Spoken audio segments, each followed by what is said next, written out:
It all started at the end of a long night shift at the hospital.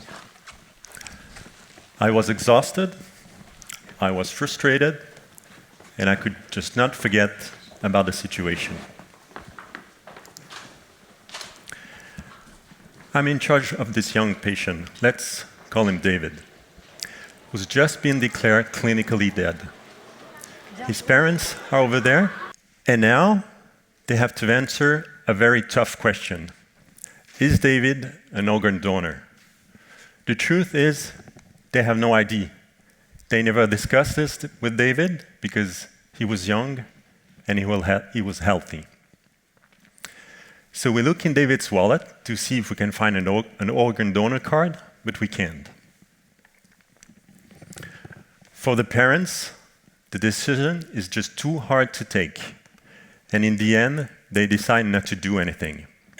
David will not be an organ donor. This is a huge problem in Switzerland. Organs are lost every day. Because when you don't know what people want, the decision has to be taken by the family. And most of the time, they say no, because it's just too difficult.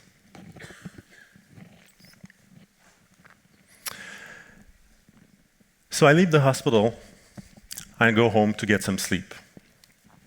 A few hours later, I wake up and I decide to go shopping. I need to clear my mind. So I go to this big Swedish furniture store, buy a few things, arrive at the cash desk, and show them my family discount card on my smartphone and pay. We have friends coming for dinner in the evening, so I also need to shop for some groceries. So I go to the supermarket, arrive at the cash desk, and once again, show them my discount card on my phone. Arriving at home, I drop my bags, I sit down, and I think back at the situation at the hospital. And I say, there's something to be done here. A month later, I have everything on paper. I'm going to create a digital organ donor card that could be installed on smartphone. I present the project to the president of the organ donation program, and he says, go ahead.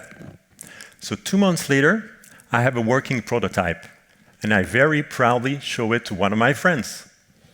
He looks at it, and he says, wow, that's impressive. But how do you access the card when a phone is locked?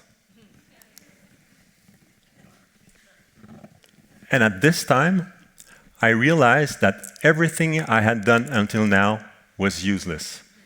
My pretty organ donor card could not be accessed by healthcare personnel because the phone will probably be locked. I was desperate.